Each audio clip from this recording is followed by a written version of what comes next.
자백과 부인 두 가지를 나눴을 때 이게 제일 안 좋은 것 같아요.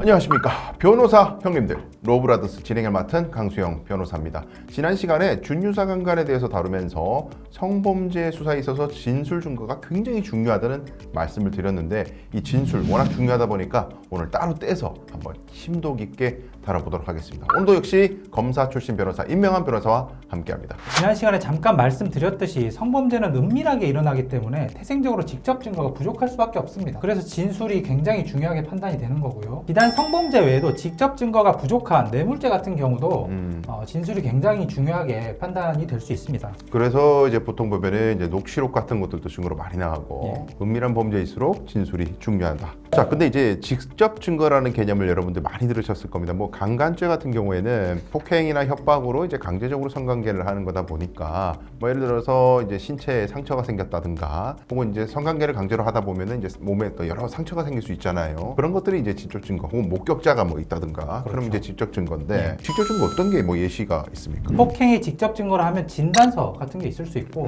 뭐 만약에 그 당시에 협박을 했다면 녹음 같은 게 있을 수도 있겠죠. DNA나 정액. 성관계를 본 사람이 없을 경우에는 그 현장에 그 남성이 있었다라는 것만으로도 이제 여성의 진술 플러스 그 남자가 현장에 진짜 있었다라는 것까지만 증명이 돼도 이제 유죄로 인정되는 사람들도 적지 않다 보니까, 뭐 머리카락이 떨어져 있다든가 뭐 이런 것들도 다 증거될 수 있고, 뭐 담배꽁초 같은 거 이런 것들도 증거가 될 수 있다. 근데 진술이라는 것이 그러면 결국에 재판에서 중요한 게 진짜 저게 믿을 만하냐라는 것을 이제 법원이 판단을 해야 할 것 같은데, 뭐 아무나 뭐 판단하는 게 아니고 기준이 있을 텐데, 뭐 어떤 기준이 있습니까? 크게 네 가지로 판단할 수 있는데요. 진술의 합리성이 있고, 여러분들이 많이 아시는 진술의 일관성, 그리고 객관적 상당성, 그리고 진정성이 있습니다. 말만 들어서는 이게 뭐 다 공자님 말씀 같고 뭐 그게 그거 같은데, 자세히 좀 하나하나 좀 뽀개서 저희들이 설명해 드려야 될 것 같습니다. 진술의 합리성, 합리적이다. 이건 무슨 말입니까? 논리칙과 경험칙에 맞는 진술을 하고 있느냐, 이걸 말합니다. 더 어려운데 무슨 소리입니까 그게? 이제 경험하지 않으면 할 수 없는 진술, 경험칙에 맞는 진술이죠. 그리고 진술 자체가 논리에 맞아야 되지 않습니까? 상식에 부합하느냐 이런 얘기인 것 같아요. 우리가 일반적으로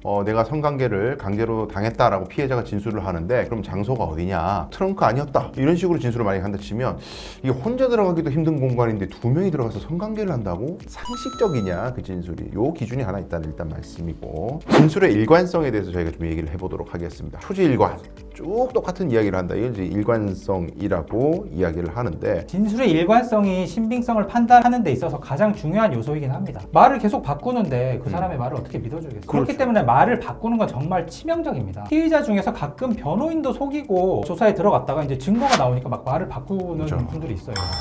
맞아.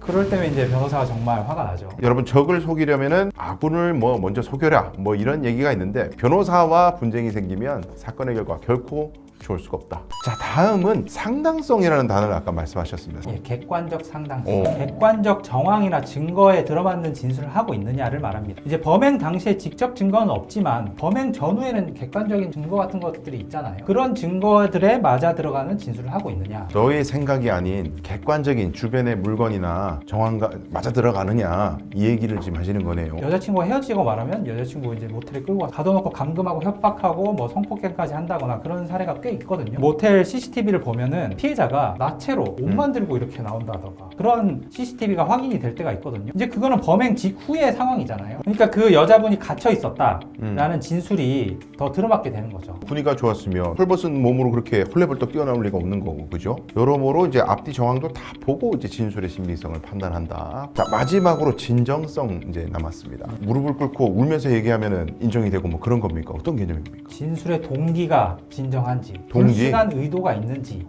이런 걸 판단하는 겁니다. 수사기관에서 연락을 받았는데 자기가 무고하다는 거를 적극적으로 항변하지도 않고 수사기관 연락을 계속 피해요. 범죄자가? 근데 나중에 붙잡혀서 뭐 변명을 해봤자 진정성이 없는 거죠. 네가 그렇게 억울하다면 이렇게 빨리 나와가지고 조사 받으면서 증거도 제시하고 적극적으로 변소를 해야지 도망다니냐, 연락을 피하고, 이렇게 판단이 될 수 있는 거예요. 특히 좀 어린 친구들 중에 일단 그 상황을 피하고 보자 이런 분들이 가끔 있더라고요. 그래서 이제 수사관 전화 전화도 안 받고 미루다가 영장이 나온다 이런 얘기 들리면 헐레벌떡 가서 그러면 그때 가서 하는 이야기는 사실상 신빙성이 굉장히 떨어지겠다. 그런 것 외에도 이제 피해자의 고소 기록을 뒤져봤는데 성범죄로 고소한 기록이 꽤 있어요.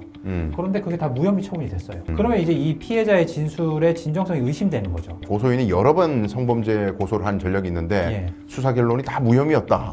아니 근데 그런 사안이 있어요 이제 실제로. 가끔 있긴 합니다. 어쨌든 근데 지금 말을 쭉 들어보면은 준비한다는 것, 이 대비한다는 것이 좀처럼 쉽지 않을 것 같아요. 난 정말 억울하기 때문에 사실대로 얘기만 하면 아무 문제가 없을 거다 이렇게 안심하기에는 좀 위험하다 이런 생각도 드는데 어떻게 준비를 해야 됩니까? 피해자 입장이든 피의자 입장이든 결국 말싸움으로 가게 된다면 진술을 정말 잘 준비하셔야 됩니다. 피의자 입장에서 범행을 다 자백한다면 아무 문제될 게 없지만 부인한다면 수사 초기에서부터 전문가의 도움을 받는 것이 좋습니다. 이 자백과 부인 두 가지를 나눴을 때 어중간한 게 제일 안 좋은 것 같아요. 인정을 하려면 깔끔하게 인정해야 되는데 이게 인정하는 것도 아니고 부인하는 것도 아니고 오묘하게 지술하시는 분들이 많아요. 처음에 아무 도움이 안 됩니다. 이게 걸치기 한다고 그러는데 저희가 인정하실 거면 조금 세부적인 경위가 달라도 본질적인 게 아니라면 일단 깔끔하게 인정하고 재판 과정에서 사실관계를 조금 바로잡는 게 맞지. 나한테 혹시 이렇게 얘기하면 불리한 거 아니야? 이래가지고 이제 속이려고 하다 보면 큰 흐름에서 굉장히 다칠 수가 있다 그런 생각이 듭니다. 오늘은 진술의 중요성에 대해서 한번 다뤄봤는데 앞으로도 유의미하고 재미있는 소식들 여러분들께 준비해서 찾아뵙도록 하겠습니다. 궁금한 점 있으시면 영상 아래쪽에 있는 이메일 등으로 연락 주시면 답변